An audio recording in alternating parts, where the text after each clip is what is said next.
Добрый вечер. А теперь о главном. Сегодня в Душанбе состоялось очередное заседание Комитета секретарей Совета Безопасности стран ОДКБ. В нем приняли участие и представители Таджикистана и Кыргызстана. А на границе между этими двумя странами вчера начался очередной инцидент на границе с анклавом Ворух.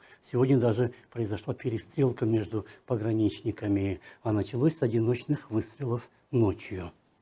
29 апреля утром около 5:45 с таджикской стороны открыли стрельбу в сторону войсковой части в селе Кукташ Баткенского района. После этого со стороны таджикского села Майский жители начали кидать камни в автомобили, проезжающие по объездной дороге Ош-Исфана, и одновременно с этим начали стрелять.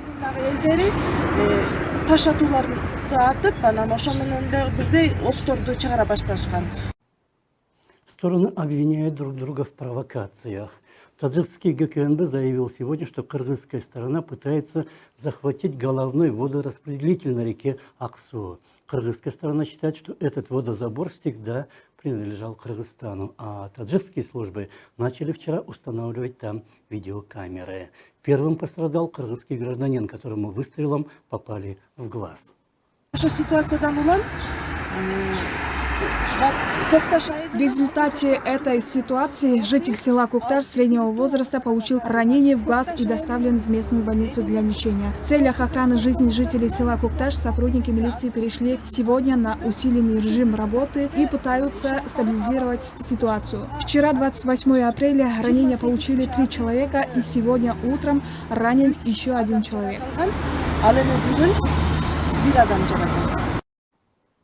С тех пор число пострадавших увеличилось и достигло около 10 с каждой стороны. Кыргызстан срочно созвал Совет Безопасности.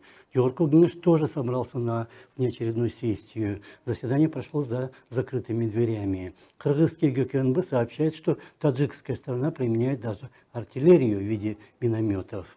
Местные жители никогда не слышали ранее, что водозабор головной стал таджикским.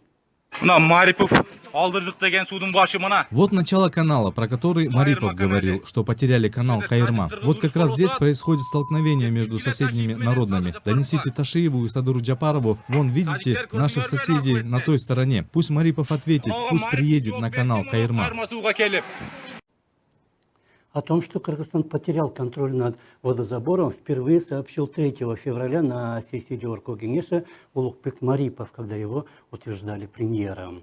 Река Аксу втекает в анклав Ворух, затем вытекает из него. С водозабора у села Göktаш начинается канал Кайырма. Он идет вдоль Göкташа, затем около таджикского села Чорко и затем вдоль дороги из Фана-Баткен до Төрткүлского водохранилища на территории Кыргызстана. К сожалению, мы потеряли начало канала, идущего к Турткульскому водохранилищу в Баткене. Я этот вопрос уточнил. Здесь есть стратегические проблемы. И по дороге, про которую говорилось, мы должны решить вопрос. То есть 1-2 проблемы по тем же анклавам.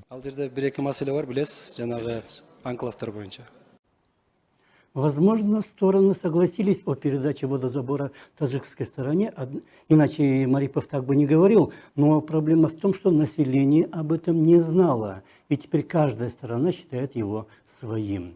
Многие обвиняют кыргызские власти, что они раскрывают населению предварительные договоренности, однако если этого не делать, потом может быть еще хуже. Но в любом случае больше всего страдает рядовое население.